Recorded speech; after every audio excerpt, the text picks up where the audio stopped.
Et bonjour les bipèdes, bienvenue sur cette nouvelle émission de CGY. Je suis ce soir, je suis très bien entouré pour cette première émission de 2021. On a laissé 2020 derrière nous, heureusement, merci, au revoir 2020. Je suis entouré par mes camarades Pez. Et bonsoir tout le monde, bonne année, bonne santé, meilleurs vœux, et très content de démarrer cette année 2021 avec vous, les bipèdes. Voilà, et Néo, qui est là, encore. Il n'est pas le seul à avoir survécu à 2020, je suis là encore une fois. Et on n'est pas que tous les trois, évidemment. On a un invité. On a un invité, et pas des moindres, comme d'habitude. On a aujourd'hui avec nous, Laurent Bertrand de Balanda. Je n'ai pas écorché ton... Tout va bien. Bonsoir. Va bien. Parfait. Bonsoir Merci Laurent. Merci de cette invitation. Mais bienvenue à CGY. On va parler avec toi, on va continuer donc dans cette série d'émissions sur les écoles. Là maintenant, alors, on avait fait les écoles en dur, les écoles physiques avec objectif 3D qui nous avait un petit peu expliqué tout ça, comment ça se passait, etc. Sur la région, en tout cas sur la région de Montpellier. Et maintenant, on va passer aux formations en ligne. Et juste avant de commencer, on vous rappelle qu'on a un tout petit Patreon très sympathique si vous voulez nous soutenir. Il y a 3 paliers, je le fais très rapide parce qu'on l'a déjà dit pas mal de fois. Junior, middle, senior, pour ceux qui connaissent. Donc $1, $3 et $5. Ah, il me fait rêver. C'est beau. Donc voilà, si vous voulez nous soutenir, c'est un prélèvement qui sera fait pour chaque émission qui sortira. C'est pas du tout un abonnement, etc.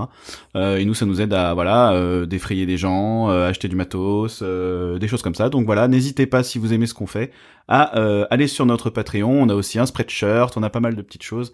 Tout ça, c'est résumé sur le site cgy.net. Exactement, avec de magnifiques t-shirts dont tu arbores. Maintenant, voilà, j'ai dit que j'allais le porter à chaque fois. Maintenant, je suis un bipède. Magnifique. Voilà, mon très bon t-shirt, j'en suis très fier. Voilà. Moi, une magnifique tasse, et j'avoue que notre QI a monté, comme d'habitude. Et on a même une CG mobile, c'est dire. Et on a même une des CG mobiles, un voyez. sticker sur la voiture.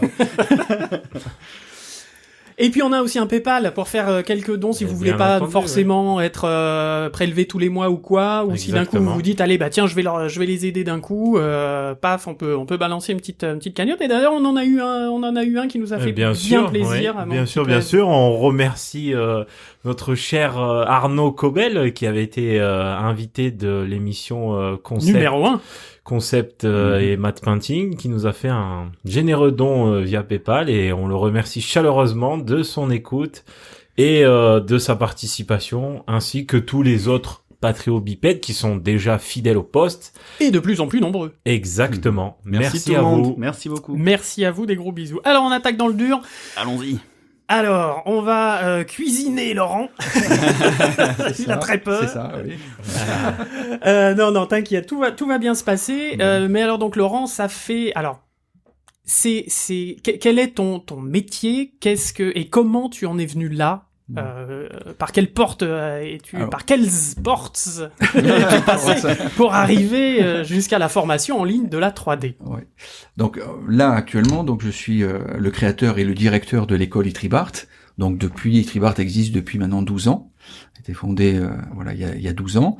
Et donc c'est une école totalement en ligne. Donc différence avec les écoles comme on disait en présentiel en dur, hein.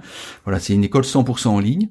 Donc les élèves comme les enseignants sont sur leur lieu de travail ou leur lieu de résidence pour suivre l'école. Voilà, donc ça c'est Itribart.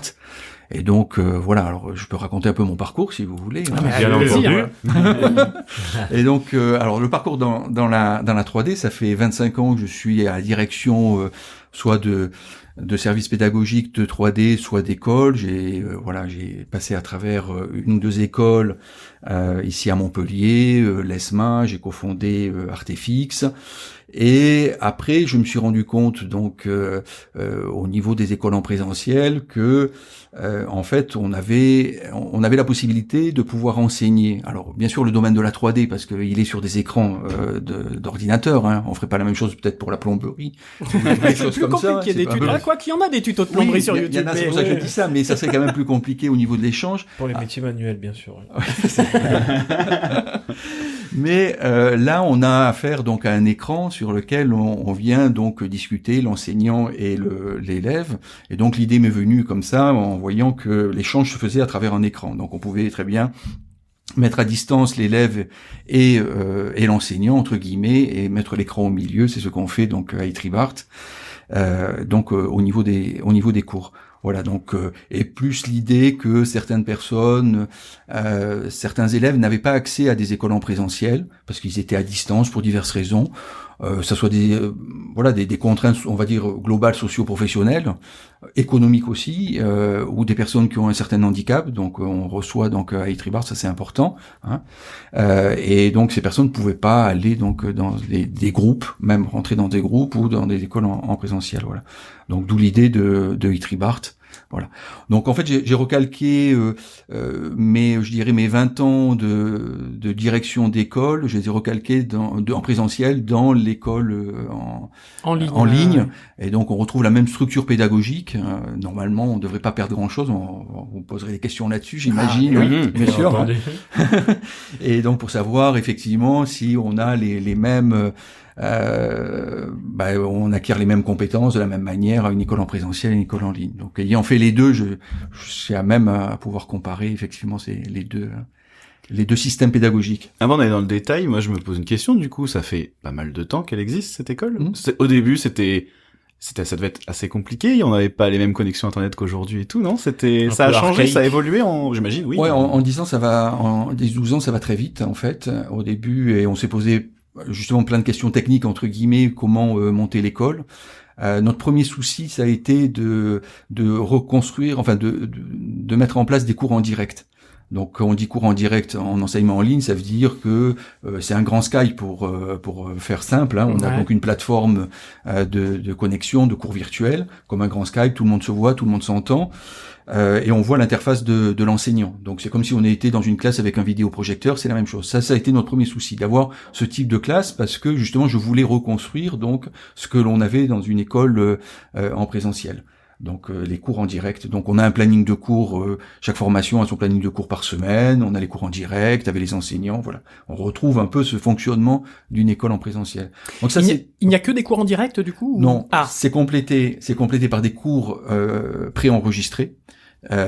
Qui sont accessibles via une plateforme donc LMS. Alors c'est un mot un peu, ça veut dire Learning Management System en anglais. Merci, voilà de la traduction. Donc c'est une plateforme, les élèves ont leur login et mot de passe, ils voient leur avancée, ils voient leur planning de la semaine, ils voient les cours préenregistrés justement. Et donc en fait, alors pour aller un peu plus en profondeur dans le système pédagogique qu'on a mis en place, c'est ce qu'on appelle le système de la classe inversée. Alors, je sais pas si vous avez entendu parler de ça. Non. Ouais. C'est-à-dire les élèves sont devant, le prof écrit, non? Comment ça se passe? Pas du tout. Pas du tout. Ça pourrait être une possibilité, mais ça n'est pas en virtuel. Donc non, le système de la classe inversée, c'est un système qui a été inventé en France, mis en place en France au début du siècle précédent, hein, donc 1920 tout ça, et jamais appliqué dans l'école française, je dirais, mais a été conceptualisé. En fait, le système de la classe inversée est assez simple, ça veut dire que avant de rentrer dans le cours en présentiel ou le cours en direct en ligne, hein, chez nous, l'élève doit acquérir des compétences. Et donc nous, grâce au système de cours préenregistré, l'élève acquiert des compétences techniques, plutôt techniques, et il va arriver dans le cours avec ces connaissances-là, et donc le cours va être beaucoup plus dynamique, parce que l'élève, lui, il a déjà des choses, il a déjà presque des questions, et donc le prof, au lieu de faire un cours où on va s'endormir au bout d'une heure, il va montrer que ça soit en présentiel, parce que pour l'avoir vécu, hein, ou que ça soit voilà, hein, donc il y a de l'expérience, voilà, ou que ça soit éventuellement donc en ligne, hein, on s'endort aussi en ligne, hein, je vous rassure, peut-être plus facilement parce qu'on peut se cacher, et donc pour éviter justement ça, que l'élève décroche, en fait on pousse l'élève à avoir déjà des connaissances pour qu'ils viennent échanger avec les... une vraie ouverture de débat dès l'entrée du cours. Qui viennent avec des problèmes, avec des questions, avec des... tiens, je veux aller plus loin, ou j'arrive pas à créer une sphère sur Maya, comment c'est? Ça leur a permis déjà de fouiller de leur côté un petit peu... Voilà, quand on sait que le domaine de la 3D est très riche en termes d'acquisition de compétences, hein, tant sur le vocabulaire que sur... c'est nécessaire de pouvoir avoir une base pour pouvoir justement discuter, échanger avec l'enseignant. l'enseignant. Et l'enseignant est là pour construire ce que fait une école en fait. Autrement, je serais presque à dire prenez des cours en ligne, voilà, chez je sais pas qui, sans passer par une école. Oui, c'est ça. Voilà, regardez des tutos sur YouTube. Voilà, sur YouTube, ça va très bien. Et il y en a de très bons. Il faut pas se le cacher. Hein. Donc moi, je dis, l'école est là pour amener justement la construction d'un concept de pipeline de production. Ça veut dire de dire à l'élève, bon, vous avez vu tel concept, vous avez vu telle technique, telle chose. Eh ben, l'enseignant est là. Maintenant, vous les avez compris. Maintenant, je vous les agence pour construire, par exemple, j'en sais rien, une animation, un effet spécial, une simulation, des choses comme ça. Et donc, on peut aller plus loin dans ces conditions avec le système de la classe inversée, justement. Ok, bah c'était un peu, je sais plus si j'en ai parlé dans l'émission d'avant, j'ai un doute tout d'un coup, mais j'évoque souvent ce truc de quand moi j'étais plus jeune et que dans une école 3D physique, mais il fallait quand même aussi aller mater à l'époque c'était des digital tutors, Gnomon, tout ça, ces groupes en fait de vidéos de cours de l'époque quoi, mais il y avait pas moi en tout cas je connaissais pas vraiment les écoles à proprement parler. Du coup, quelle est la valeur ajoutée de l'école par rapport à justement, on en a parlé tout à l'heure, les tutos YouTube. On pourrait très bien dire bah alors pourquoi est-ce que je colle pas mon gamin devant des tutos YouTube, débrouille-toi. En fait ça marche. Ça serait moins cher aussi hein. Clairement. Non mais il faut être clair sur la situation, ça serait nettement moins cher quoi. Ouais. Donc effectivement, donc l'école est là pour deux choses. D'abord à l'intérieur de la formation d'amener justement ces concepts de production, comment on va arriver à un visuel, comment ça se construit par rapport aux différents logiciels, ce que font pas les tutos justement qui sont eux ciblés sur plutôt des logiciels précis et ils vont donner une problématique particulière. Voilà. Donc là on va voir l'ensemble et puis aussi on va construire des compétences durant toute la formation, par exemple notre cycle 3D sur 2 ans, on va construire des compétences en vue d'un objectif professionnel. Et donc on va construire les compétences de l'élève pour ça.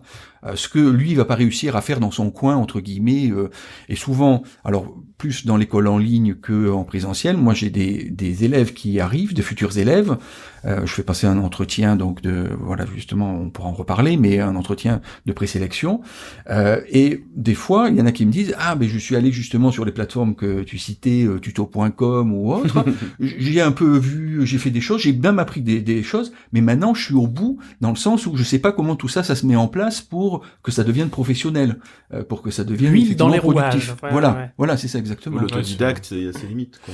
Bah enfin ça fait partie de l'essence même de chacun de nos métiers d'être autodidacte, mais je pense qu'arriver à un certain palier, on a besoin d'être mis sur des rails et c'est là où je pense que les formations professionnelles rentrent en ligne de mire en mode tu as acquis des compétences, tu as su aller un petit peu piocher des infos à gauche à droite. Maintenant à nous de te guider justement sur tout cet outil de production, de pipeline. Oui, et puis s'aider, on peut pas être généraliste, c'est une chose, mais tu peux pas est-ce qu'on peut tout maîtriser, c'est la grande question. De bout en bout. Au bout d'un moment peut-être, mais faut être vraiment talentueux quoi. Et pas avoir de vie, je pense. Et pas avoir de vie, oui, c'est ça. Comme le disait Laurent, c'est extrêmement vaste la 3D. Ça, bien sûr. Et puis ça évolue à une vitesse phénoménale. En plus, faut être capable de se tenir à jour, ouais. C'est ça. C'est l'évolution aussi qui fait comment s'agence les différents logiciels les uns par rapport aux autres. On pourrait citer des cas récents du développement par exemple d'un logiciel comme Houdini vers la 3D temps réel. Comment on fait une réaction par rapport à ça, je dirais en termes d'enseignement. Ça veut dire enseigner Houdini pour par exemple Unreal Engine ou tout ça. Quels sont les pipelines qu'on met en place? Bon, les ponts entre les deux logiciels, voilà. Aujourd'hui, soit on apprend Houdini, soit on apprend Unreal, et on récupère des élèves qui on connaisse soit l'un soit l'autre, mais qui n'ont pas eu forcément l'idée de faire un pipe entre les deux, quoi. Bien sûr. Donc, voilà. Alors, revenons-en un petit peu à l'école. Combien est-ce qu'il y a de personnes qui gèrent cette école? Parce que dans Objectif 3D, enfin dans l'émission précédente, il nous avait dit qu'il y avait plusieurs profs. Enfin voilà, il y avait quand même beaucoup de profs qui venaient, qui repartaient. Ils avaient des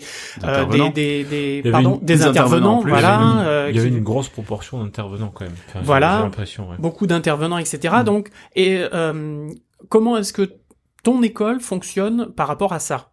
Combien il y a d'intervenants qui, Est-ce qu'il y a un pourquoi, noyau etc. dur Ouais, voilà, j'allais dire. Voilà, est-ce qu'il y a un noyau dur? Est-ce que... Il y a plutôt un noyau dur à Etribart, d'enseignants qui vont suivre l'ensemble donc de la formation. Alors la principale, c'est le cycle 3D qui est sur 2 ans, et donc on va avoir des enseignants qui vont suivre donc les élèves de cette formation-là. Donc on a plutôt un noyau dur de 6 enseignants dans les différents domaines basiques de la 3D et spécialisés d'animation 3D, d'effets spéciaux, justement simulation Houdini et autres.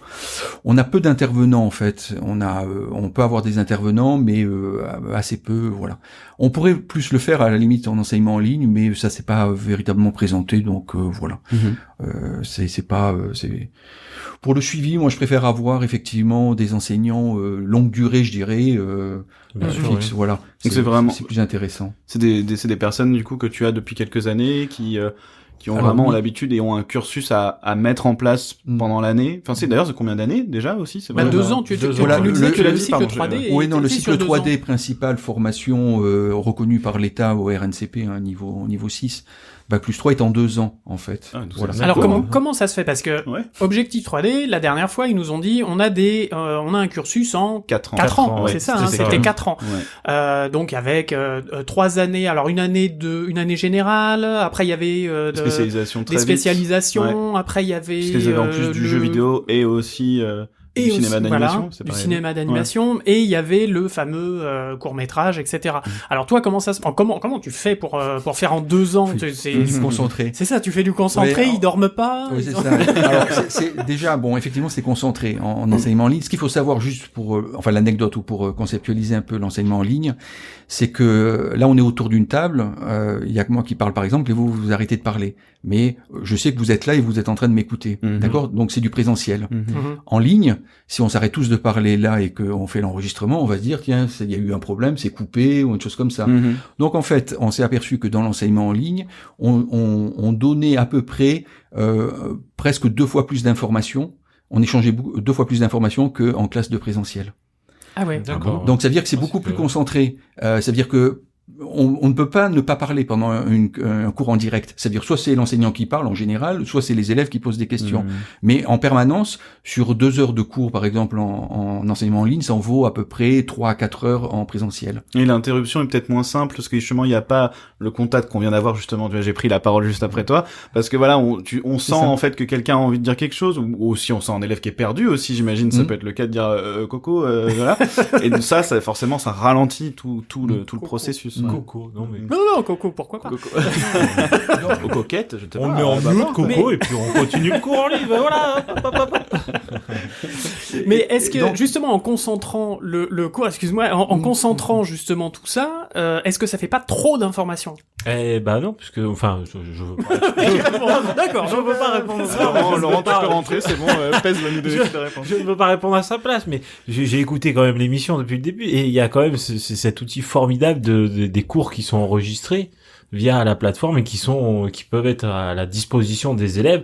Donc, même si au final il y a une surinformation dès le départ, ils peuvent toujours amortir derrière. Et D'accord, réécouter Oui, le cours. c'est-à-dire ils peuvent réécouter le cours et les cours aussi préenregistrés qui sont ouverts resteront ouverts pendant toute la formation. Donc un élève c'est qui veut génial, ça. revoir, donc par exemple il en est à l'animation de personnages mais il veut revoir du texturing et 2-3 mois avant il va revoir le tuto qui correspond à sa problématique par des Le moyens. cours où il y avait Voilà le problème fameux cours, posé, parce qu'il peut faire de la etc. recherche personnalisée et précise sur la plateforme et trouver donc le bon tuto. Donc Non. en plus, excuse-moi, en Ouais, plus des vidéos en tant que telles, qui étaient vraiment les fameuses vidéos qui préparent les élèves avant qu'ils arrivent, il y a aussi les cours eux-mêmes qui sont enregistrés et re-regardables après. C'est ça. Les c'est deux ça. ensemble. Les quoi. Donc tu peux vraiment revenir si tu sais qu'on en a parlé à un moment donné dans le cours, C'est ça. j'y retourne et voilà quoi. Exactement, c'est D'accord. ça. ok, Ouais, c'est ouais. cool. Ouais. Donc tout ça est enregistré sur la plateforme à disposition. Alors plus des assets techniques, tout ça qui peuvent télécharger, des PDF, enfin des voilà. Donc il y a vraiment une matière pédagogique qui est importante. D'abord parce que comme ça l'élève en permanence peut aller sur la plateforme, se sent pas seul et ainsi de suite, parce que une des problématiques de l'enseignement en ligne aussi, c'est que l'élève est seul derrière son ordinateur. Donc ça a été une de nos problématiques à résoudre, de dire de pas laisser seul l'élève derrière, enfin qu'il se sente pas seul derrière, sûr, voilà. Et donc le fameux fil rouge toujours à avoir dans la semaine, les cours en direct, la possibilité de contacter les enseignants via Skype, voilà, de manière personnalisée, plus la plateforme qui leur envoie des informations, des échanges possibles, ainsi de suite, quoi. Oui, parce que ce que nous disait justement dans l'émission précédente, c'est qu'ils se sont aperçus avec le Covid justement que ils avaient des élèves qui décrochaient, qui n'étaient pas bien. Moi, j'ai eu d'autres aussi collègues qui sont dans d'autres écoles que je salue, Cyril à Ariès, qui m'a dit qu'il avait écouté l'émission, qui m'a appelé et qui me dit oui, parce que nous on a eu pas mal de soucis au début parce que il y avait pas mal d'élèves qui décrochaient alors qu'ils étaient très bons en début d'année en présentiel, et d'un coup, à partir du moment où ils ont été en distanciel, enfin, j'aime pas beaucoup ces mots, mais enfin voilà, ils décrochaient, ils avaient plus de jus, ils baissaient les bras. Est-ce que toi tu as ce genre de choses, ou comment ça se passe? Je rajouterais juste avant que tu répondes. Et à l'inverse, il y a des gens, et elle nous expliquait aussi, il y a des gens qui, parce qu'ils étatés seuls, tout d'un coup, se permettaient de parler alors qu'ils n'y arrivaient pas. Est-ce que tu as une sensation générale? Oui, il y a ça. Alors c'est vrai que un des choses que l'on peut dire par rapport à l'élève, c'est qu'il faut qu'il ait un peu de maturité. Pour pouvoir vraiment suivre les cours en ligne. C'est-à-dire que quelqu'un qui sort d'un système scolaire français post-bac, va falloir le préparer à aller dans une école en ligne, parce que c'est effectivement différent. Donc, mais qui comprennent qu'il est pas il est pas sur Twitch, il est pas sur YouTube en train de regarder des vidéos, il est en train de suivre des cours, quoi, quand même. C'est une vraie structure. Oui, c'est ça, c'est une vraie structure. Voilà. Donc, effectivement, il y a ce petit côté de cette maturité qu'il faut avoir. Donc, on essaie de trouver chez l'élève, de développer ça.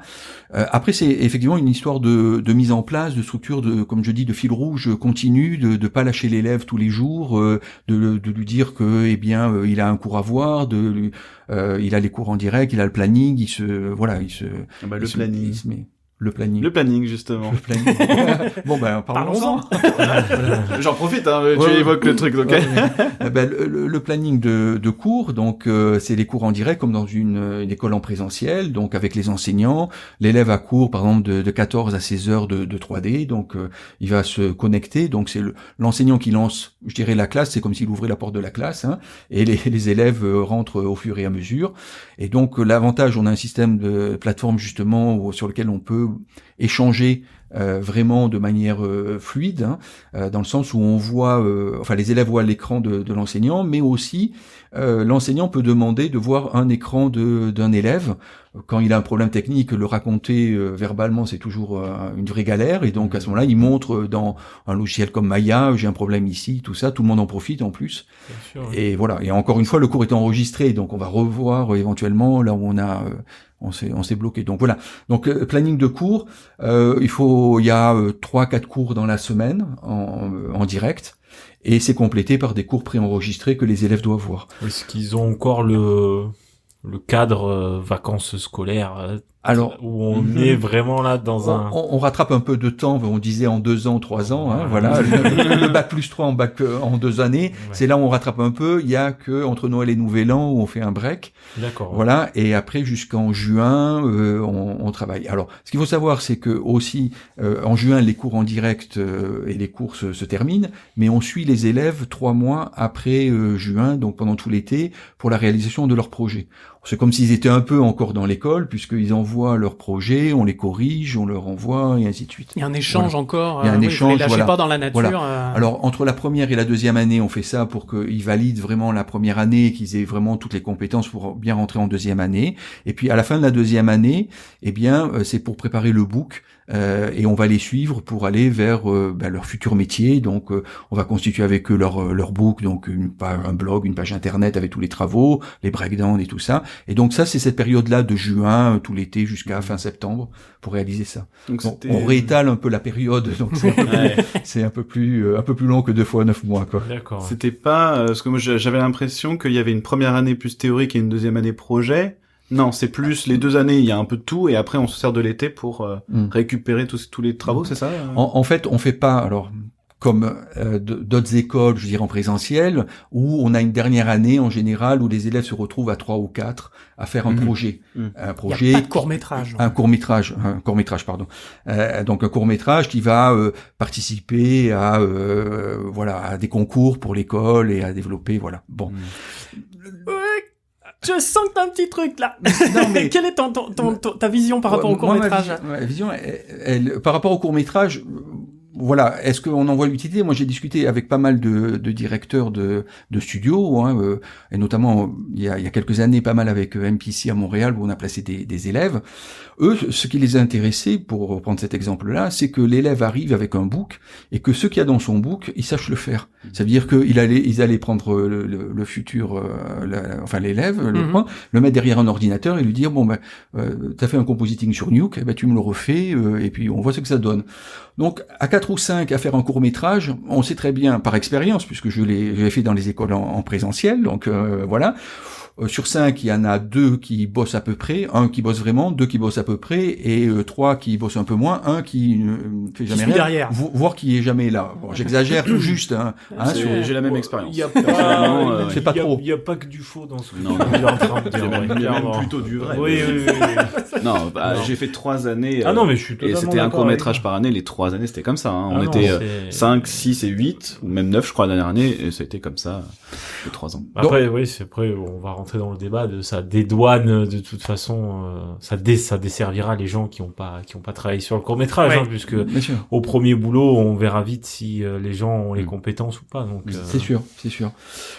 Mais du coup voilà, bon c'est l'optique qu'on a choisi à Etribart, de dire chaque élève fait son book. Donc la deuxième année, alors la première année est une année généraliste, pour reprendre un peu donc c'est une année de 3D et 2D généraliste.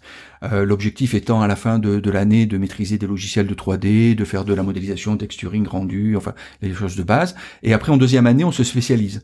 Donc on va choisir une spécialité, donc animation 3D, effets spéciaux cinéma, simulation, 3D temps réel, voilà. Et donc cette spécialisation, on la suit pendant la deuxième année. Les élèves la suivent pendant la deuxième année et font leur book donc au fur et à mesure dans l'année. Et donc tous les projets tous les exercices se transforment en projets qui vont aller dans leur book.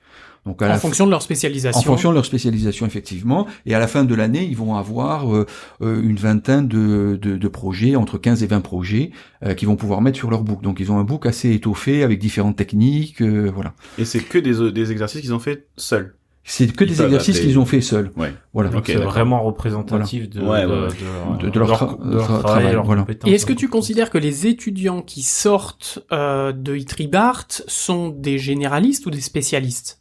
Parce qu'en général, dans les écoles en dur, c'est on a un diplôme de lead infographiste généraliste, et donc on est censé pouvoir tout faire tout le temps. Je schématise, mais c'est à peu près ça. Mais on fait un peu une spécialisation parce que le métier nous sommes dans des spécialisations après au sein des studios, etc.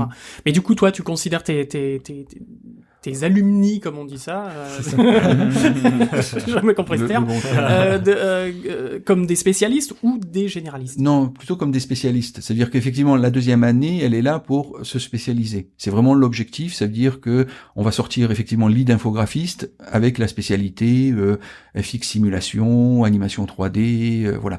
Alors, ce qu'il faut savoir, ce que tu disais très justement, effectivement, quand on va dans un studio, on a besoin d'avoir des généralités et d'avoir une spécialité. On se spécialise dans un studio, on prend une place, mais en fait, on doit savoir ce qui se passe avant et après dans le pipeline de production. Donc, effectivement, on enseigne aussi dans la deuxième année ce qui est à côté de la spécialisation, en fait. Voilà.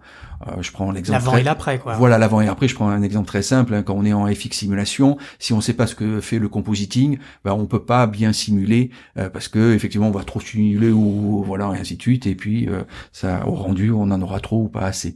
Donc voilà. Donc, on enseigne effectivement tout ça, mais on spécialise l'élève et il montre un book donc de spécialistes. D'accord. Ok.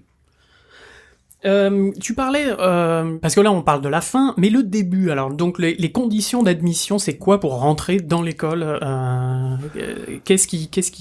comment ça se passe? Alors c'est assez classique, hein, c'est un dossier de présentation, du parcours de la personne, donc il faut avoir le niveau bac pour entrer dans le cycle 3D. Juste pour info, sur d'autres formations qui sont des formations professionnelles continues, c'est pas la peine d'avoir le niveau bac, mais enfin c'est préférable, mais on peut y rentrer. Comme le cycle 3D est diplômant, il faut avoir le niveau bac, ça c'est le prérequis. Le niveau ou le bac? Non, le bac, pardon. Ah, le bac, oui, d'accord. Bien précisé. Le bac, non, le bac est tout à fait, puisqu'on a un bac plus 3, et avec le papier, effectivement. Oui, donc il faut on a un bac plus 3, donc on peut pas le décerner, le donner ce bac plus 3 sans le bac. Plus 3, oui. Voilà. Et donc voilà, ça c'est le prérequis de base. Après, on fait un bilan, donc ce que je disais, on fait un entretien de sélection. Alors, entretien de sélection, c'est un entretien de bilan. On va voir vraiment la motivation. Je reviens sur la notion de maturité et de motivation pour entrer dans l'école en ligne. Hein. Et c'est là où je vais jauger le projet professionnel du futur élève. Hein, si projet de formation, s'il a déjà une bonne idée ou pas, ou ça reste vague, ou son idée est complètement à côté. Hein. Moi, j'appelle ça l'effet Walt Disney. Hein. C'est-à-dire que Illusion of Life. Ouais, non, mais ça veut dire que moi, il y a pas mal de temps, c'était une élève qui était rentrée dans une école et qui avait dit moi je veux animer un personnage comme Walt Disney, je lui dis rentre dans l'école, il y a pas de souci et tout ça. Et puis au bout de 2 mois, elle me dit mais je sais pas, elle connaissait rien à la 3D. Hein. Elle dit comment j'anime pas au bout de 2 mois un personnage comme Walt Disney. Non, ça va être un peu plus long, je crois. Voilà. Moi, j'appelle ça l'effet Walt Disney dans le sens où on voit des dessins animés, on se dit tiens je vais faire la même chose au bout de 5 minutes et on sait très bien tous autour de cette table les génériques. Ouais, voilà. Pourquoi il y a autant de monde pour faire un dessin animé? Alors là, c'est facile pourtant. Voilà. Mon fils, il en fait sur Facebook. Voilà. C'est beaucoup de temps. Les animateurs n'ont pas qu'un gros clavier avec une grosse touche S. Contrôle S. Voilà, toujours le même bouton. Non, il y a plein de choses à prendre en compte, effectivement. Et du coup, je pense dans l'entretien avec le futur élève, une des conditions sine qua non importantes, c'est que tu vas devoir déceler, c'est est-ce qu'il est apte ou pas à suivre des cours en ligne, parce qu'il y a des gens par exemple qui sont, je pense qu'ils doivent pas être du tout, ça doit pas être leur tasse de thé ou juste ce dont on parlait, hein, qui décrochent comme ça. Oui, voilà. Donc est-ce que ça fait partie, ça doit être une des... Oui, bien sûr, j'essaie de déceler ça dans l'entretien alors des fois on a un deuxième entretien justement, hein. J'essaie de déceler ça de telle manière qu'il n'y ait pas cet échec-là qui vient Alors on sait très bien qu'il y a des échecs de toute façon en école, des échecs des personnes qui arrêtent justement pour différentes raisons, que ce soit en présentiel ou en ligne, hein. Et donc effectivement, au moins d'essayer de pallier à ça, ça veut dire que la personne, comme je disais, ait une certaine maturité et une volonté, voilà. Et cette volonté-là, en fait, elle se décèle notamment avec l'objectif. S'il y a déjà un objectif, il peut rester vague, mais une volonté, un objectif de dire moi j'aimerais, rentrer dans le studio qui fait des effets spéciaux comme les Avengers par exemple. Ne serait-ce que ça c'est un bon indice parce que la personne déjà elle a une volonté de vouloir faire ça. La curiosité. La curiosité, effectivement, exactement, c'est ça. La curiosité, se dira j'aimerais bien rentrer dans ce studio-là. Ça sera pas celui-là, ça sera un autre, mais c'est pas grave. C'est cette volonté-là qui fait que la personne va rester accrochée derrière son clavier, sa souris. Il y a un but. Il y a un but. Oui, parce qu'il y en a qui échouent, mais il y en a aussi qui se découvrent tout d'un coup une passion pour un truc qu'ils avaient jamais pensé, quoi. Carrément, oui. Tout à fait. Pareil. S'émancipe. Et juste, je rajoute encore un petit peu plus. Est-ce que, justement, pendant ces entretiens d'admission, est-ce que t'arrives à voir de suite, un petit peu au niveau des profils, les gens qui s'auto-financent leur formation par rapport aux gens qui se font financer par leurs proches, parce que c'est vrai que la précédente émission, on nous disait un petit peu qu'en général les gens qui s'auto-finançaient, il y avait il y avait quasiment jamais de soucis avec eux pour suivre la formation. Alors est-ce que tu dirais la même chose ou pas tout à fait? Non, je dirais pas tout à fait la même chose. D'accord. En termes de motivation, on a des personnes qui sont financées par des organismes tiers, par exemple. hein, donc qui ont été au chômage, donc voilà. D'accord. Donc, Pôle emploi, Pôle emploi le et tout CIF, ça, etc., voilà, le CIF et bien tout sûr. ça, donc voilà, et qui sont aussi motivés effectivement justement de se reconvertir et de repartir dans un métier, donc voilà. Et on peut trouver, je pourrais citer des cas de figure où des personnes se financent la formation et étonnamment, justement, on est étonné, ils ont décroché ou ils font la moitié de la formation, c'est assez bizarre. Hein.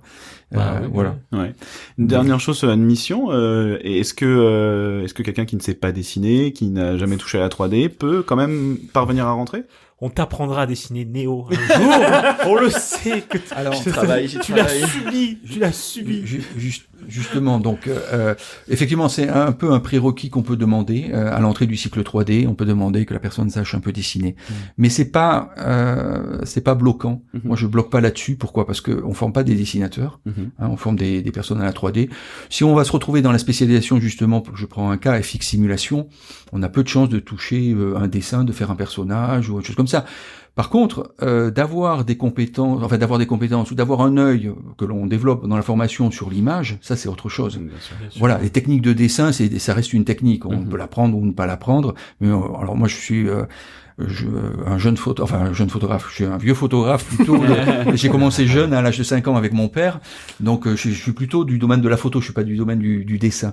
Et donc, la composition de l'image, comme ça, moi, ça me parle beaucoup plus. Et je trouve que c'est ça plutôt qu'on retrouve dans la 3D aussi. Alors, je dis pas qu'il faut pas dessiner, hein, loin de là, mais selon encore une fois la spécialisation, on va pas bloquer, on va faire entrer la personne effectivement. De toute façon, il y a des cours de dessin de base dans la première année qui vont être suffisants justement pour lui apprendre à faire un croquis d'un décor ou d'un personnage pour le calibrer, pour pouvoir l'intégrer ensuite en 3D. Et ensuite, on forme pas des dessinateurs, hein, on forme des infographistes 3D, hein, donc voilà. Alors, je peux confirmer parce que, bah oui, pour tout vous dire, je viens de cette école. J'ai eu Laurent. Mais oui! La vérité éclate. Non, c'est pas du tout sponsorisé, mais c'est vrai que quand j'ai fait l'entretien d'embauche, l'entretien d'admission avec Laurent, c'est la première question que je lui ai posée. C'est une des premières questions, c'est je ne sais pas dessiner, est-ce que ça pose un problème? Il m'a dit mais non. Ça dessine à ta place. Je me souviens de cette réponse, c'était à peu près ça.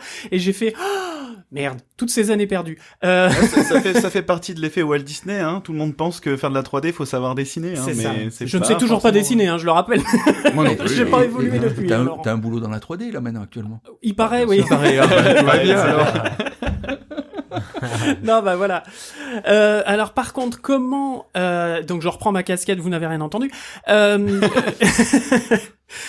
Comment tu fais pour garder une cohésion de groupe? Parce que quand on est en présentiel, il y a un effet de groupe de 20, 30 élèves et ça va être je vais t'aider machin tout ça parce qu'on est à côté et voilà, il y a ce côté un peu effet de groupe. Comment est-ce qu'il y est et comment tu fais pour le garder s'il y est? Alors bon, avec les réseaux aujourd'hui et puis les connexions, c'est facile de discuter à plusieurs sur des plateformes et tout ça. Donc déjà, on résout ce problème-là. Alors juste avant d'aller plus loin, juste une anecdote. Il y a quelques années, on le fait un peu moins. On allait à Annecy se retrouver, faire un repas et discuter. Alors on pourra le refaire, on espère. Et donc il y avait des profs et des élèves qui s'étaient jamais vus en présentiel et qui se retrouvent autour d'une table et tout ça. Et puis il y a deux élèves qui discutent l'un à côté de l'autre en train de dire oui alors comment va ta femme ou comment parce que voilà ou ton enfant ou de machin et tout ça. Et un ancien prof qui est plus là donc cité Cyril qui était à côté de moi il me dit oui mais ces deux là ils sont dans la même ville. Elle dit non, pas du tout. Il y en a un en haut de la France et l'autre en bas. Et en fait, ils ont fait que échanger, voilà. Et donc, ça, c'est un constat aussi qui a été fait par l'école des mines d'Alès, avec qui j'ai pas mal travaillé pour monter Itribart, qui constatait qu'il y avait école en ligne, les mêmes écoles des mines en ligne et en présentiel, et que les gens en ligne se connaissaient mieux qu'en présentiel. Ah ouais. Sans vouloir. Oui, c'est ça. Ils ont fait le test, ils se connaissaient mieux. Ça veut dire, c'est toujours pareil. On en est à l'échange. Ça veut dire qu'en ligne, si on se connecte, on va échanger forcément. On se connecte. C'est pour échanger, c'est pour parler. Donc forcément, on va parler, on va plus parler, on va se concentrer. Encore une fois, il y a une concentration d'échange qui va se faire et les gens se connaissent mieux. Voilà. Alors tu as devant toi 2 gros joueurs de World of Warcraft. Oui, hein, on a vécu ça. On sait très bien qu'il y a des gens dans ce jeu, finalement, avec qui on a beaucoup plus d'atomes crochus et d'échanges qu'avec des gens de la vraie vie, étrangement. Donc effectivement, c'est pas voilà. impossible. Voilà. On est poussé vers ça, hein, parce que depuis coup, toutes ces dernières années, les réseaux sociaux, etc., font que les gens communiquent beaucoup plus. Est-ce que tu as d'ailleurs senti le fait que les élèves sont plus à l'aise maintenant avec ça, justement, par rapport à il y a peut-être quelques années? Oui, nettement. C'est-à-dire que nettement, là, sur les dernières années, ils vont créer une plateforme où ils vont se retrouver, style Discord notamment, très classique, où ils vont faire un groupe de classe et échanger, voilà. Et donc on retrouve cette cohésion quand on est en cours en ligne, quand il y a un élève qui pose une question, il y en a un autre qui lui dit mais non, mais attends, ça c'était sur Discord, on te l'a dit, ou retrouve-le, ou, voilà. Donc il y a une vie, un réseau parallèle. Oui, il y a un réseau parallèle. Non, mais tant mieux, hein, c'est très bien justement parce qu'il y a à ce moment-là un lien qui continue à se faire. Ils se sentent dans un groupe. Et j'irais même plus loin, c'est que le fait de se retrouver seul aussi, t'as peut-être besoin encore plus, tu vois, justement, de faire appel à quelqu'un, si t'es largué, te dire, bon, bah, voilà, et t'as plus... Ne pas te reposer sur les personnes, en fait. Non, c'est pas ça, c'est que, du coup, tu vois, quand t'es en groupe, en classe et tout, bon, bah, déjà, t'as le professeur qui est à côté, t'as machin, nanana. Mais le fait d'être vraiment seul, devant son écran et tout, tu peux vraiment te sentir un peu pris de panique quelque part, et ça va te forcer à aller chercher quelqu'un pour t'aider, justement. Et en fait, eux, ils savent tous... mais c'est un peu comme... Merde, j'avais un exemple que j'ai oublié, mais c'est un peu cet effet où tout le monde, finalement, comprend qu'ils sont tous dans la même situation et qu'ils ont, justement, besoin de s'entraider, en fait, finalement. Je sais pas comment expliquer ça, c'est étrange. Ouais, je peux comprendre. Mais à la sortie, en fait, ce qu'on nous a dit dans les studios, c'est que ça faisait des profils qui étaient beaucoup plus, alors matures, autonomes, et plus réactif par rapport aux consignes ou aux directives ou aux pipelines de production. Parce que il y a eu une certaine autonomie prise pendant l'enseignement en ligne qui fait que, justement, comme tu le disais, il faut que je trouve une solution. Donc soit je vais la chercher avec le groupe demandé, soit je me débrouille pour la trouver, voilà. Et il y a un côté un peu d'autonomie qui est plus poussé, qui est plus poussé, qui est plus prononcé, voilà, exactement. Vu que tu as fait des écoles physiques et l'école en ligne, quels sont pour toi les avantages et les inconvénients de l'école en ligne? Alors, les avantages et les inconvénients de l'école en ligne. Oui. Il y a que des avantages. Bon, ça c'était le côté langue de bois, mais sans langue de bois maintenant. Complètement objectif. Non, je sais pas. Bon, sans langue de bois, effectivement, la grosse différence au niveau du contenu pédagogique, c'est-à-dire du contenu proprement dit, il n'est pas censé avoir beaucoup de différence, c'est-à-dire en termes d'information, c'est-à-dire que l'enseignant va autant transmettre d'informations que s'il était en classe, que s'il est en ligne. Donc, en termes de contenu, ce que j'appelle le contenu pédagogique, il n'y a pas de perte. Voilà. Bon, l'avantage c'est que en ligne, il peut revoir les cours, donc ça c'est un plus effectivement. Il sort pas de la salle de classe, parce que ça je l'ai vécu aussi dans les écoles présentielles, c'est-à-dire l'élève encore une fois sortait de la salle de classe en disant j'ai compris, quand il se retrouve tout seul devant son ordinateur, parce que là à ce moment-là il se retrouve tout seul, 80% ont sauté, il reste 20%, je fais à peu près, et le lendemain on le retrouve, il a pas fait la moitié de l'exercice. Bon, ça c'est ça. Après effectivement l'enseignement en ligne, on se retrouve seul derrière son ordinateur, donc ça peut être effectivement pour certains peut-être un inconvénient d'avoir ce côté on est seul et on est chez soi, donc on est chez soi en général pour les élèves, donc ça peut être perturbant parce que on va pas dans une école, dans une salle de classe, pas dans un cadre effectivement. Il y en a qui me disent j'ai besoin de 4 murs, c'est tout bête, d'une autre chaise et d'une autre table, et puis d'être dans une salle de classe effectivement, donc ça peut être effectivement perçu comme un inconvénient, voilà. D'accord, un côté psychologique en fait, plus je vais dans une école, il y en a qui nous disent ça un peu, et bon voilà, mais autrement non, il n'y a pas de... On avait fait une étude avant de lancer vraiment Etribart. J'avais fait une étude de marché, je dirais entre guillemets, pour les élèves sortant d'une école en ligne. Donc j'avais consulter des directeurs de studios français et internationaux pour leur dire bon ben voilà, un élève qui sort d'une école en ligne et un élève qui sort d'une école en présentiel, vous faites la différence. Et tout le monde m'a répondu, d'où l'idée du book. Tout le monde m'a dit, on regarde le book. Donc, qui viennent de telle école ou telle autre école, a priori, ça devrait pas changer grand-chose. Enfin, voire même un autodidacte pur. Voilà, il y a des autodidactes qui trouvent des postes en 3D. Hein, faut pas se le cacher, il faut se le dire. Hein, c'est même voilà. Donc forcément. Ça existe encore. Oui, ça existe. Les derniers dinosaures de la 3D. C'est vrai qu'à part les écoles qui ont des grosses renommées, même moi qui effectivement j'ai eu l'occasion de temps en temps de recruter à droite à gauche, mais de regarder des CV et tout ça, c'est vrai qu'on regarde jamais ça, quoi. On regarde direct la démo et puis c'est tout. Il y a pas la démo ou le book, selon. Voilà. Mais ouais, bien sûr. Oui, des démos au book, on va regarder ce qu'a fait l'élève et voir son niveau de compétence effectivement et le prendre pour ça. Effectivement, il y a la renommée de l'école qui joue un peu sur le, mais c'est voilà. Et donc le pourcentage c'était 95% qui ont dit oui, il n'y a pas de différence. Voilà, on est autant prêt à prendre. Voilà. Alors c'est étonnant parce que en télétravail pour le coup, parce que finalement hein, au travail on refait que refaire ce qu'on fait à l'école quelque part. Mais quand on a commencé à faire le télétravail sur le projet précédent là, il y a un moment, moi je suis animateur comme nos auditeurs le savent, je l'espère. Animateur. Et il y a c'est bon, ça faisait longtemps, s'il te plaît. Pèse, on t'a mis au placard pendant une session pour que t'arrêtes de faire ça. Hein. Aïe. Donc, mais oui, ce que je voulais dire, c'était que il y a eu un moment quand même où avec mon lead, on était bloqué. Le fait d'être en ligne en fait.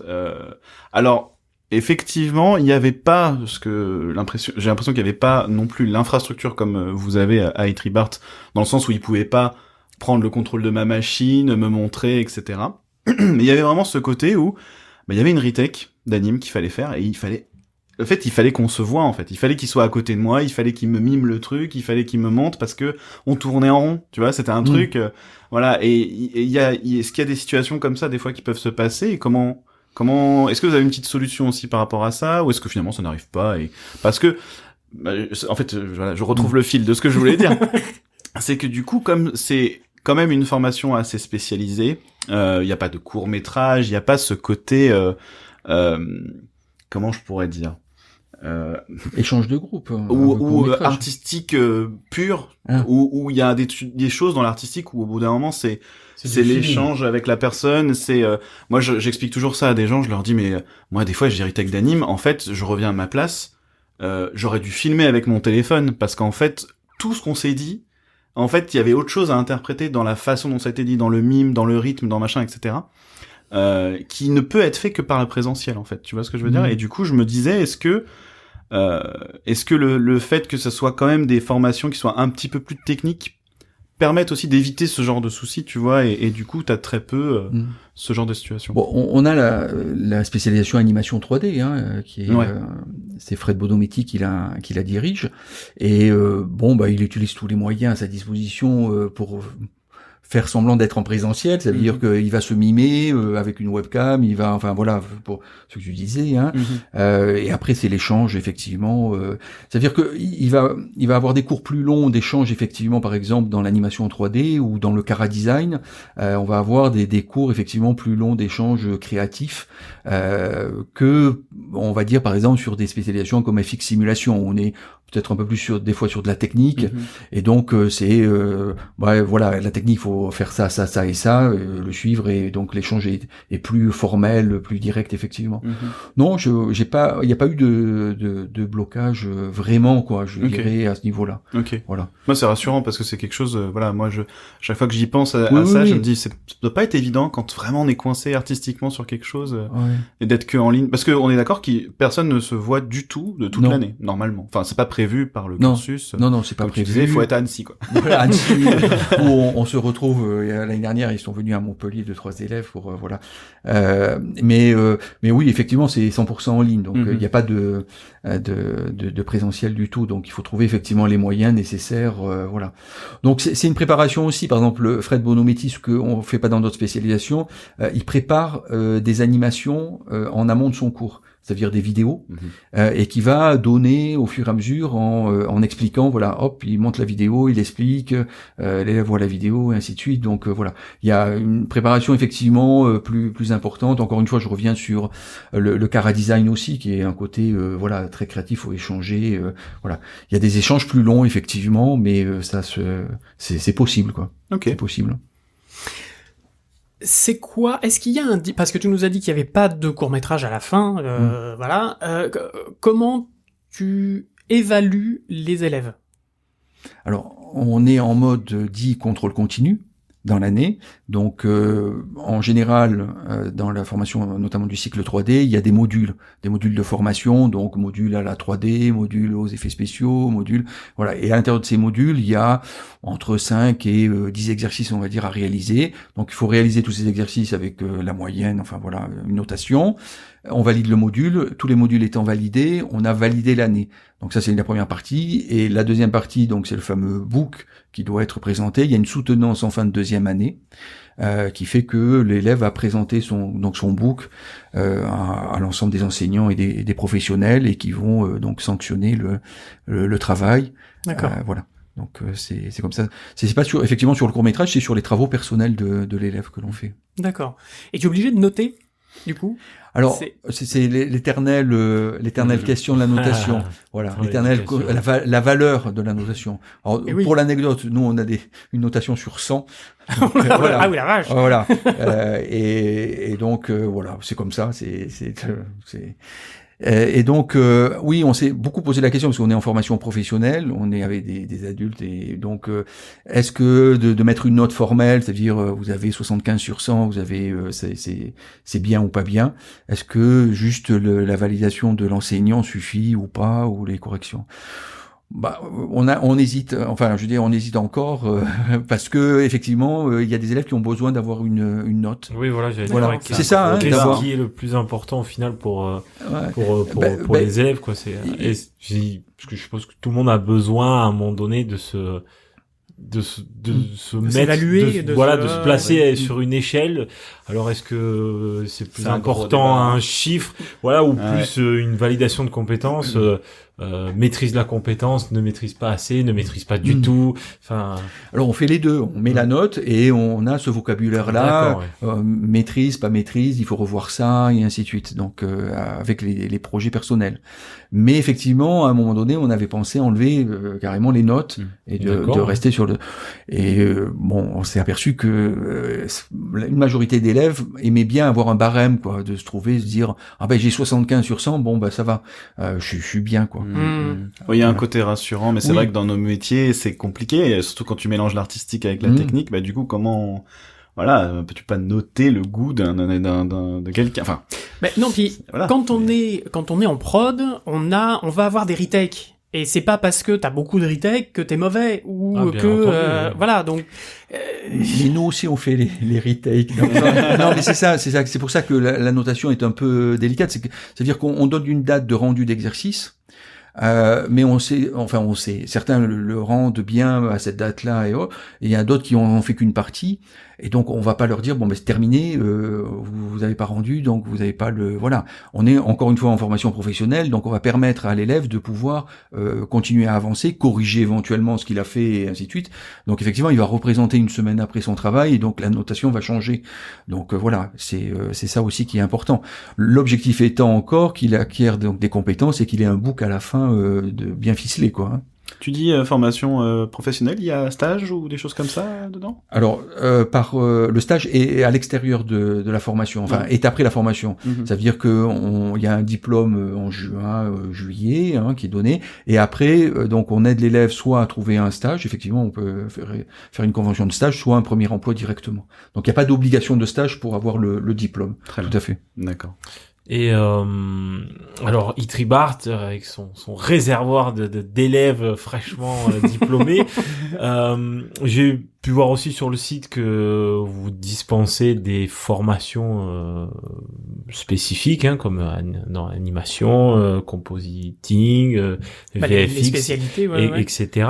Est-ce que c'est avec ça que tu vas établir des relations avec les studios, des liens pour placer tes futurs élèves? Comment Itribart rentre en contact avec le monde professionnel? On rentre en contact avec le monde professionnel par rapport presque, je dirais, au désirata de l'élève, entre guillemets. Ça veut dire, nous, on sait, entre guillemets, on connaît un peu le monde professionnel, et on pose beaucoup, dans la deuxième année surtout, la question à l'élève, qu'est-ce qu'il veut faire? D'accord. Et donc, on fait des petites classes, il faut le préciser, on fait des classes un peu moins de 15, presque. D'accord. Et surtout en deuxième année, donc chacun va se retrouver dans des spécialités. Donc les 15 sont redivisés et donc ils vont être 3 ou 4 en animation, 3 ou 4 en FX, donc on peut bien les suivre. Donc ça c'est important. Et par rapport à ça justement, en enseignement en ligne, on va retrouver des profils très différents. Peut-être que moins en école en présentiel ou géographiquement on est dans une même situation. Là, on va avoir des élèves. Alors, on a des élèves aussi à l'étranger. Français, c'était peut-être une question. Oui. Donc, on en a à Montréal. On a des partout. Voilà, on a à Montréal, on a eu en Suède et on a au Japon. Donc, on fait le grand. J'allais dire le grand 8, non, c'est la bascule de plus 6 moins 6 en décalage horaire. On arrive à caler les horaires vers... Ça doit pas être évident quand même de faire 14 les cours. Ouais. C'est des cours à 14 heures. 14 heures, c'est 14 heures, ça veut dire, il y en a un qui se lève un peu tôt et il y en a un qui a le cours un peu tard. Ouais. Voilà. Bon, d'accord. Donc ça va. Ils n'ont pas à suivre, par exemple, je sais qu'il y a des gens qui suivent des cours d'anime, c'est à 3 heures du matin, parce que c'est aux États-unis et que, voilà. Maintenant, il y a... Non, on arrive à se caler, là, cool, voilà. Le maximum, ça a été, Montréal et Japon en même temps, simultanément. Merde. Voilà, c'est le grand écart, voilà. Donc, effectivement, selon les élèves où ils sont situés, ce qu'ils veulent faire, travailler à l'étranger ou pas, on va travailler avec eux, donc, leur book et contacter à ce moment-là, effectivement, les studios, pour voir justement, ce que je disais, donc, précédemment, par exemple, avec MPC, où on a eu beaucoup d'expériences d'échange. Ils viennent en France, alors, je sais plus, là, ça fait 1 ou 2 ans, je sais pas, mais, ils venaient en France et on les rencontrait pour recruter. Et donc, c'était l'occasion, justement, d'échanger avec un cas concret d'un élève en disant, ben voilà, vous avez le book. Je prends juste un exemple, pour pas être trop long, mais ce qu'on faisait, c'est qu'on faisait des books, notamment dans le compositing, donc VFX compositing, dans ces spécialités-là, où les projets, il y avait à l'intérieur plusieurs techniques. Donc, par exemple, fond vert, tracking 3D, on mettait tout ça. Et on faisait un breakdown. Donc, breakdown, c'est de montrer les techniques. Vous le savez, je le précise pour les auditeurs. Voilà. Et donc, c'est juste, donc, on montre les techniques. Et MPC nous a dit, c'est pas bon ça, parce que on voit un projet, il y a 3-4 techniques et on est un peu noyé. Il faudrait mieux en présenter qu'une de techniques majeures, le fond vert, et puis les autres, vous les montrez rapidement. On sait très bien que vous n'avez pas fait que le fond vert pour faire le projet, parce qu'il a fallu traquer, il a fallu faire ci et ça. Donc on le sait. Donc c'est pas la peine de nous le dire, mais il faut montrer là où vous voulez montrer justement la technique principale. D'accord. Et donc on a retravaillé nos books comme ça depuis ce temps-là. Et puis voilà, c'est un exemple et on suit comme ça. Voilà. Donc on fait pour l'élève, on fait quand même à la carte, je dirais entre guillemets au niveau parce qu'il y a aussi placement. le désir artistique. Certains vont être plus poussés justement par le live, bercé au Marvel Studios et autres blockbusters, et d'autres qui sont vraiment plus dans du Pixar, DreamWorks. On est dans l'animation 3D pure et dure. Cartoon, voilà. Et puis il faut élargir le champ de la 3D. En 3D temps réel, par exemple, on a des personnes qui sont en reconversion avec un certain âge, je dirais, par rapport à un junior rentrant dans et on peut proposer des reconversions professionnelles dans la 3D temps réel. Je pense notamment que ça soit de la 3D temps réel pour de l'architecture, de l'engineering, des choses comme ça. Donc le panel de la 3D est très large. Donc en même temps, il faut gérer des élèves qui veulent aller dans cette direction-là, des apprenants, on va dire, en sens large, et d'autres qui veulent aller justement dans des studios chez MPC pour faire Avenger ou Doctor Strange, je pense à certains qui étaient de chez nous pour faire Doctor Strange. Qui ont fait Samantha, Doctor Strange. Samantha que je salue si elle écoutait, qui était chez Rise FX à Berlin. Elle est allée au cinéma, elle a montré à tout le monde qu'elle était sur le... Je suis là, voilà, je suis là. Et elle nous l'a envoyé, elle l'a enregistré, elle nous l'a envoyé. Bon, voilà, c'était sympa. Je reviens sur l'idée, justement, de la volonté, tu disais, voilà, on a envie de faire un Avenger, on a envie d'être là-dedans, dans cette épopée-là, oui. Bien sûr. Surtout là, oui, tu dois avoir une pelletée, là. Peut-être encore dans quelques années, mais là, les fans de Marvel, c'est sûr qu'il va y en avoir un petit paquet, je pense. Et du coup, est-ce que c'est un avantage, finalement, notamment de l'école en ligne, de pouvoir justement comme ça répondre à des besoins, même pas peut-être du médical, la publicité, n'importe quoi. Enfin, du coup, c'est en ça aussi que vous avez un programme. Mais vous êtes capable aussi d'adapter ce truc-là à l'envie de l'élève. C'est le côté modulable de la formation en ligne qui est vraiment par rapport à l'élève. Ouais. Alors, il y a on le disait au début, hein, il y a les profils donc de personnes qui vont dans l'école en ligne parce qu'ils sont handicapés. Et donc, il faut imaginer, faire la formation, c'est une chose. Elle est financée, ainsi de suite, ils peuvent la faire de chez eux. Mais bon, qui de trouver du travail avec effectivement un handicap ou pas. Donc, il faut penser tout de suite à ça. Donc, voilà, c'est ça aussi qu'on met en place. En termes de prix, justement, c'est la différence, elle est de combien en pourcentage ou enfin approximativement par rapport à une école comme Objectif 3D par exemple. Je connais pas exactement les coûts de Objectif 3D. Ils nous ont dit 7 000 € l'année. Oui, bon, voilà, nous c'était à peu près ça, ouais. On est autour de 6 000 € nous l'année sur 9 mois. Voilà, donc on est un peu moins de. D'accord. Voilà, on doit faire partie des écoles, je dirais, à l'année, peut-être les moins chères, ce qui est normal, puisque on n'a pas de bureau, on n'a pas de salle, donc ce coût est répercuté sur le coût de la formation. Hein, donc. Et puis voilà, la personne qui suit en ligne doit avoir son matos, doit avoir son. Vous avez d'ailleurs des programmes. C'est une question comme ça qui me vient. Je suis désolé, je l'avais pas du tout préparé, mais est-ce que si quelqu'un veut s'inscrire mais n'a pas un ordinateur suffisamment puissant?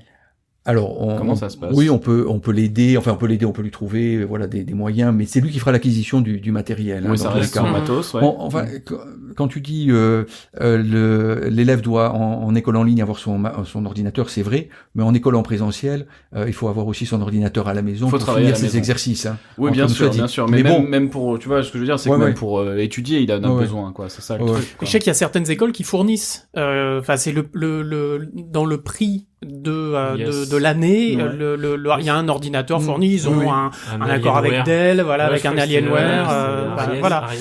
C'est ça, c'est Ariès, ouais. Ah ouais, ok. Donc ça peut mais du coup, peut-être que le coût est un peu plus élevé. Je sais pas les coûts d'Ariès. Faudrait demander à des gens d'Ariès, mais non, là effectivement, il faut que l'élève, le futur élève, ait son ordinateur. Donc on check avec lui justement s'il a un ordinateur assez puissant. On lui permet d'avoir des licences éducation, donc voilà, qu'il a à sa disposition. C'est son ordinateur avec ses licences. C'est lui qui voilà. Donc après, il y a pas trop de matériel à acquérir, une petite tablette graphique, voilà, une connexion Internet. Ah, justement. Surtout selon ce qu'on a envie de faire. Hein, connexion Internet. Voilà. Comment ça se passe quand un futur élève qui a absolument envie de rentrer au sein d'Itrivart, mais bon, niveau internet, ça bloque un petit peu. Oui, parce qu'on peut le faire partout, mais en Auvergne. non, bien sûr, au fond de la Lozère, avec un ADSL pourri, comment ça se passe? Voilà, c'est peut-être un peu un cas extrême, mais quelle solution on peut éventuellement apporter à ce genre d'individu? Bon. Alors, des personnes qui seraient encore perdues, ça existe. Alors déjà, il faut les cataloguer, hein, mais il faut les voilà. Mais non, effectivement, il n'y a pas de solution. Il faut avoir une connexion ADSL ou 4G au mieux. Donc, pour suivre les cours préenregistrés, il n'y a pas de souci. On peut avoir une connexion un peu faible parce que ça vient en streaming, hein, comme on sait. Bon, pour les cours en direct, effectivement, pour échanger l'audio et la vidéo, vaut mieux avoir minimum ADSL câblé, quoi. Voilà. C'est un peu voilà. Bon, on n'a pas eu sur beaucoup de cas de personnes qui nous ont dit non, on n'a vraiment rien, voilà. Ouais, c'est pas arrivé. Surtout qu'aujourd'hui, avec un petit forfait, il y a moyen d'avoir quand même quelque chose de potable. Oui. Un forfait téléphone. Est-ce que je peux suivre le cours avec un Nokia 3310? Alors, tu t'as évoqué donc le cycle 3D, mais vous faites d'autres formations. Donc du coup professionnelles, mais alors elles sont plus courtes, elles font pas 2 ans. Non, c'est ça, oui. Voilà. Donc après on a en parallèle, je dirais, c'est vraiment en parallèle, on a un parcours de formation continue. Donc on a une formation initiale continue, aujourd'hui 3D Technical Art ou 3D Art, et qui va donner les bases donc de la 3D, et ensuite l'apprenant, c'est plutôt des personnes en reconversion qui sont dans ce type de formation, il va choisir une spécialité. Donc parmi le panel des spécialités que l'on a, il va faire donc juste la spécialité. Voilà, d'accord. Donc et c'est effectivement plus court, c'est sur des formations donc 6 mois, et la spécialité 6 à 7 mois, ou voire des fois certaines sont sur 4 mois. Voilà. Est-ce que tu as déjà eu des professionnels, des gens qui sont par exemple animateur, et qui aimerait bien devenir FX. Oui, alors cette bascule-là, pas vraiment, Ouais. mais des choses plus proches, je dirais, voilà, des personnes qui font du rendu 3D, qui veulent se mettre au compositing, ou voilà, ou qui veulent changer un peu de secteur. Ils étaient dans l'architecture, qui veulent aller dans l'animation 3D, enfin dans le rendu d'animation 3D, choses comme ça. Oui, on a des personnes qui sont voilà. Et du reste, les exercices et projets qui sont donnés pendant ces formations avec des personnes qui sont dans le milieu ou qui ont un objectif graphique, je dirais, multimédia. Là, par exemple, on a un apprenant qui c'est un peu la mode, un peu moins là avec ce qui se passe, mais de faire des grandes projections avec des vidéoprojecteurs, des events en fait, des événements. Hein, on va projeter donc sur des murs, voilà, sur façade d'immeuble et tout ça, et donc on peut balancer de la 3D éventuellement, et donc on a des élèves comme ça qui s'inscrivent chez nous, qui ont déjà une idée, et on va pendant la formation justement développer leur projet, leur idée visuelle, de la manière qu'ils aient un peu ça à la fin de la formation, qui peuvent le présenter pour voilà. Ils viennent avec un projet et ils veulent le concrétiser. Dans ces formations continues, effectivement, on en a une partie qui viennent avec un projet vraiment précis, quoi. Ok. Vous avez, en parlant de formation, des accords avec l'AFDAS et des choses comme ça, ou pas du tout? Oui, totalement. On a des accords avec tous les organismes tiers, AFDAS, Pôle emploi, on est voilà. Ok, d'accord. Donc, on en parlait au travail parce qu'il y a des étrangers notamment qui commencent à avoir le statut d'intermittent, etc. Et on a des jours de formation à chaque fois qu'on travaille. Alors oui, parce que beaucoup de gens ne le savent pas d'ailleurs. Le CIF maintenant, oui, qui est combiné. Le congé individuel de formation. Le compte individuel de formation. Oui, pardon, c'est le compte, oui. Si je dis pas de bêtises. Oui, alors il y a peut-être que les termes. J'ai un doute sur le congé. On va demander à quelqu'un de. Il y a CPF aussi, compte professionnel de formation. Voilà, c'est ça. C'est plus ça. Je crois que c'était l'ancien. Ils ont combiné à quelqu'un de Pôle emploi. Truc, Et du coup, bref, on en parlait et du coup, qu'est-ce que je disais? La formation, oui, donc vous en avez, c'est très bien. J'ai ma réponse. Je crois que c'est tout. J'ai oublié ce que je voulais dire. On peut aussi, ce qu'on fait, c'est former à l'intérieur d'un studio, donc 2-3 personnes. Là, on va le faire pour la 3D temps réel. J'avais posé la question. Voilà, c'est ça. Ça veut dire il y avait des demandes de studio directement. De studio, oui, de personnes responsables, de lead, et disent on a 2-3 personnes, on a un projet, on n'est pas en mesure de le faire, on doit le sortir dans un an, il faut on a fait des choses comme ça. Là, il y en a, on va le faire encore récemment. On a travaillé aussi, on a formé aussi dans la 3D temps réel des fabricants de meubles italiens non mais c'est pour ça va loin, hein. Ah oui, effectivement, oui. Ouais. C'est génial. Des fabricants de meubles italiens qui voulaient faire une application 3D temps réel pour leurs clients. Donc ils rentrent dans leur magasin, ils ont une tablette et ils ont filmé chez eux et tout ça, ils posent les canapés et ils changent les couleurs et ils disent et ils passent directement la commande. Donc on a fait sous Unreal Engine tout le processus pour leur préparer ça, et donc après ils l'ont développé. Une espèce de réalité mixte un peu. Oui, c'est ça. On mixait la réalité, et ça leur permettait d'avoir en temps réel la couleur, le truc. On a fait ça. Un autre exemple, grosse galerie suisse de tableaux de peinture qui, au lieu de faire venir des milliardaires américains en avion pour acheter un tableau, et ils étaient pas sûrs d'acheter le tableau, on leur a enseigné comment réaliser une galerie virtuelle sur Unreal Engine avec des indications. Alors on voyait le tableau, bien sûr, c'est pas le tableau réel, mais ils avaient déjà une bonne idée, hein. Et puis en même temps, il y avait de l'audio, ils écoutaient ce que faisait l'artiste, pourquoi il avait fait ça, ainsi de suite, et ainsi de suite. Ça leur donnait des idées, et comme ça ils pouvaient venir ou pas dans la galerie ensuite acheter le tableau ou pas. C'était une curiosité, web ou VR carrément? VR. Ouais, VR. VR, on fait de la VR, oui, Oculus, et les visites architecturales aussi. On forme des personnes qui vont proposer à des cabinets d'architecture de la visite virtuelle avec donc des casques VR. Il y a beaucoup. Enfin, il y a une demande qui a grandi, ou ça reste encore quelque chose de très niche? Ça commence. Ouais. Alors, je dis pas que c'est super développé en France, c'est plus développé aux États-Unis pour prendre anglo-saxon, hein. Mais ça commence à se développer effectivement en France.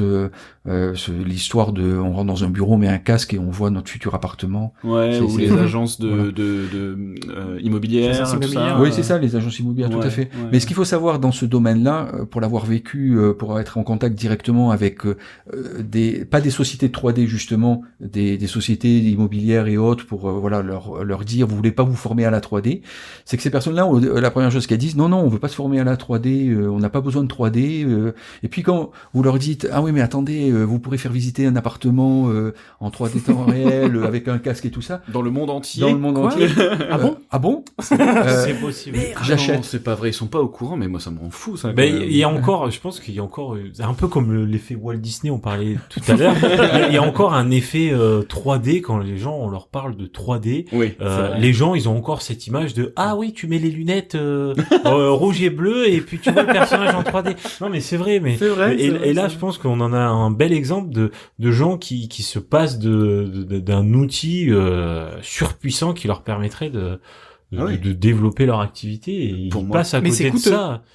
C'est coûteux, ça a un coût quand même. Si au final derrière tu formes, si c'est pour rapporter, si derrière tu formes les gens qui sont en interne à ces outils-là, c'est comme un apprenti quoi. Au final, c'est un apprenti, tu lui apprends le métier. Enfin voilà, bon. Transmission. Non mais bien sûr. Moi je trouve ça hyper intéressant parce que moi quand j'ai vu la VR arriver, c'est le premier truc que je me suis dit. Je me suis dit mais les agences immobilières de voyage et tout ça, mais c'est incroyable. Et là à l'heure d'aujourd'hui, tu vois, le panel de clients possible à l'infini quoi. On est encore, il y a encore pas mal pour avoir. Personnellement, avoir regardé un petit peu les appartes à vendre ces derniers temps là, il y a encore beaucoup de visites. Alors sur les sites, c'est assez drôle. Visite de l'appartement en 3D. Waouh, super. On se dit c'est bon. Là, on va sortir l'appart en 3D. Et ben non, en fait, c'est juste un trépied avec des photos et on vous fait visiter l'appart en 3D entre guillemets. À la Google Maps. Voilà, exactement. Et il n'y a pas une vraie. La voiture est rentrée dans l'appart. mais comment vous avez fait? Alors bon, on va pas vous expliquer comment on a fait rentrer un 4x4 dans un studio, mais non, voilà, il y a encore, il y a un potentiel énorme. Bien sûr. Il y a un potentiel énorme. Alors, on est, comme on le disait en début d'émission, on est en 2021. Est-ce que tu as vu un impact du Covid par rapport à Itribart et la formation en ligne? Ou notre demande d'inscription, Les demandes d'inscription, etc. Alors, oui, forcément, les demandes d'inscription ont augmenté, et donc le nombre d'élèves aussi, mais pas de manière d'abord instantanée. Ouais. Ça veut dire que, par exemple, en France, on est passé en confinement au début du printemps. Alors, on n'a pas eu un mois après 50 personnes qui nous ont appelés en nous disant je vais m'inscrire, tout ça. Ouais, on s'est rabattu, on voulait envoyer notre enfant. Voilà. Ouais, non, il y a eu un effet, je dirais, de réflexion. On est quand même sur des formations qui sont impliquantes, ça veut dire sur un certain temps. Donc avant que la personne prenne la décision de rentrer dedans, il y a eu un délai. Mais c'est vrai que la rentrée d'octobre, malgré qu'on se soit déconfiné et autres, on aurait pu penser, mais non, les personnes ont prévu de s'inscrire en octobre dans l'enseignement en ligne. Effectivement, on a un peu plus d'élèves cette année, on pourrait dire, par rapport aux autres années, quoi. D'accord. Voilà. Et donc, il n'y a pas eu à faire « Mon Dieu, il y a 250 élèves de plus, comment on fait ?» Non. Non, parce que ça c'était gérable. C'était gérable. Ouais. On pousse les murs virtuels, il n'y a pas de souci. Est-ce que ça a grandi d'ailleurs? Est-ce que l'école a grandi depuis toutes ces années? Est-ce qu'il y a une envie de grandir? Est-ce qu'il y a... Alors ça c'est une bonne question effectivement. Envie d'évoluer, ce qu'on appelle le business model aussi, hein, si on peut employer un terme. Non, mais c'est parce que business plan, business model. Yes. On a beaucoup discuté et avec les personnes qui nous ont suivis au début de la formation, parce qu'on a été dans un incubateur. Alors pour ceux qui ne savent pas ce que c'est un incubateur, qu'est-ce que c'est? Voilà, qu'est-ce que c'est un incubateur? C'est pour faire éclore des œufs. Voilà, c'est pour faire éclore Itribart. Voilà, et donc c'était Innovup, c'est toujours Innovup à Nîmes, qui nous a pris sous son aile pendant 2 ans pour développer le projet. Donc on était suivis par des conseillers, tant au niveau compta, gestion, développement et ainsi de suite, et voir si le projet était viable et ainsi de suite. Donc ça c'est vraiment super. Et donc parce que c'était un projet innovant, parce que il n'y avait pas d'école en ligne en France dans le domaine de la 3D sous ce format-là et ainsi de suite. Bon, donc et donc justement je reviens au business model. Justement, on a beaucoup discuté à ces périodes-là et de se poser la question justement quel était le meilleur business model pour Itribart à ce niveau-là. Donc est-ce qu'il fallait maintenir justement un format d'école classique, mais en ligne. C'est ce qu'on a choisi, et donc on a dit, on va limiter le nombre d'élèves, comme je le disais. On va limiter le nombre d'élèves parce qu'on veut bien les suivre. Combien d'ailleurs par promo, on est grand maximum 20, voilà. On est plutôt 15. Donc c'est vrai que c'est un petit chiffre, hein, mais voilà. Ça c'est pour le cycle, un vrai suivi au moins. Voilà, c'est pour le cycle 3D. Après on a en parallèle les formations continues, mais dans les formations continues, soit ils vont être des fois même seuls, ce qu'on appelle les formations à la carte. Parce que c'est des professionnels qui ont une activité et qui vont, voilà. Soit ils vont être des groupes, entre 5 et 8, entre 5 et 10, hein, mais ça reste très limité. Donc voilà, on a fait ce choix-là effectivement, plutôt qu'un choix, on l'a étudié, du grand nombre, où on retirait à ce moment les enseignants, ils seraient plus à distance, ils répondraient par mail ou par, et pourraient gérer un plus grand nombre d'élèves à ce moment-là. Donc c'est pas ce choix-là qu'on a fait. D'accord, ok. Très bien. Et est-ce que tu penses que ce genre de formation, déjà, est-ce que tu as vu d'autres écoles naître un peu partout en France de ce style-là, et est-ce que tu penses que ça va prendre vraiment de fait de la technologie et de la crise dans laquelle nous sommes. Avec l'explosion du télétravail. Oui, c'est ça. Alors, je suis assez étonné. Alors, depuis 12 ans qu'il n'y ait pas plus de concurrents que ça. Il y a une autre école qu'on citera pas à Paris, qui est en ligne aussi. Mais il y en a 2, 3 autres peut-être. Il y a les anglo-saxons, par contre, ils ont des écoles en ligne d'animation 3D. Pensez à Anime School, par exemple. Voilà, Anime School, je pensais à eux. Et effectivement, ils sont plus développés à ce niveau-là. En France, nettement moins. Et moi, depuis 12 ans, je me dis que effectivement, la concurrence va arriver. Je me prépare au fait que la concurrence va arriver, que voilà. Tu affûtes tes lames. Je me prépare vraiment en me disant il va falloir faire du marketing à fond parce que non. Et puis là, peut-être on n'a pas assez de recul, mais il y a pas eu éclosion d'écoles en ligne plus que ça. En fait, je pense que pour en discuter avec des professionnels de les formations en ligne, professionnels dans des domaines comme le bancaire ou l'assurance et tout ça a explosé. C'est-à-dire immédiatement les formations qui étaient en présentiel, c'est-à-dire les banques font des formations, pour leur ils se retrouvaient dans une pièce et tout ça ça a basculé en ligne à cause du Covid et du confinement. Donc eux, ils ont eu une explosion de travail et de. Mais on reste dans de la formation, on n'est pas vraiment dans du scolaire entre guillemets. Oui, c'est ça. Ça c'est encore resté plutôt, j'allais dire vieux jeu. Mais parce que justement les parents, comment ça se passe, et ils comprennent. Est-ce quand on leur dit mon gamin il va rester à la maison, comment ça sur son ordinateur en plus toute la journée, il va jouer aux jeux vidéo parce qu'évidemment ils comprennent en général pas beaucoup. Sans pas faire plus que ce qu'il fait sans vouloir dénigrer ceux qui ne connaissent pas. On connaît pas. Encore toute la journée devant ton ordi. Mais maman, c'est toi qui m'as payé la formation, je veux pas savoir. C'est exactement. Tu sors, joue au foot, va jouer avec tes amis. C'est ça. Mais maman, on a payé l'école. Je m'en fous. Et oui, donc du coup, comment ça se passe avec eux en général? Oui, alors au début, il y a 12 ans, je disais que j'évangélisais vraiment l'école en ligne. C'est-à-dire, je me souviens, on faisait des salons à Paris, les différents salons, on avait le stand, et à chaque fois que le parent avec son enfant voyait école en ligne, on avait un travail de pédagogique. Alors, comment vous expliquer? Voilà, on va vous expliquer que vous perdez rien, que ça sera pareil, que si, que ça, et que l'avantage et les inconvénients, comme on en a parlé et tout ça. Donc depuis quelques années, on va dire depuis 2015, j'évangélise nettement moins. Je crois que c'est passé, mais on le disait, à cause des réseaux, à cause de tout ça, de tous les réseaux, que maintenant c'est accepté. C'est accepté. C'est moins marginal qu'à l'époque. C'est moins marginal. Les générations, tout le monde a un téléphone, tout le monde peut regarder une vidéo, bien donc sûr, on se dit tiens, mais pourquoi pas. Exactement. Rien que le fait d'avoir nos téléphones avec FaceTime, ce genre de truc, nous on a apprivoisé ce truc-là. Ça ne fait plus peur aux parents finalement. C'est ça. Alors que il y a 10 ans, je suis sûr que t'as dû entendre des gens dire mais je sais pas à qui mon gamin va parler, qu'est-ce que c'est que tout ça, tu vois, c'est ça. Des trucs assez affolants, ça va être rigolo quand même. Ils traînent sur internet, ils discutent avec des gens. Il y en a beaucoup qui m'ont dit non mais c'est pas possible que vous fassiez ça et pas tellement il y a certains qui me l'ont dit dans la 3D qui étaient des pros dans le milieu de la 3D, ils m'ont dit mais une école en ligne ça marchera jamais. Ils nous Bon, volent c'est- notre travail. c'est pas la peine, c'est pas la peine, ça marchera pas une école 3D, une école en ligne, comment ils vont apprendre et tout ça. Non, ça c'était au début. Là maintenant, effectivement, j'ai Que des pris- PDF. voilà. C'est ce que ça met du temps d'ailleurs. hein, Mais peut-être c'est à ça venir. en fait. Aussi, il y a le côté, je reprends le côté PDF effectivement, parce que il y a d'autres écoles, je dirais, qui se disent à distance, qui envoient des PDF et qui envoient, voilà, encore aujourd'hui. Donc oui, encore aujourd'hui. Donc, quand on dit on est une école en ligne, on a essayé de trouver un vocabulaire justement qui pas école à distance, parce qu'école à distance, c'est école. Je vous envoie par la poste même des documents, vous me les renvoyez. Oui, c'est le il y a- CNED. voilà, le CNED. Il y a ouais, 10 ouais, ans, bien sûr. j'avais échangé avec le CNED de Montpellier. On en était là où ils avaient des systèmes un peu. Et donc, c'est pour ça que je disais, nous, ce qu'on a voulu tout de suite, c'est mettre des cours en ligne, en direct.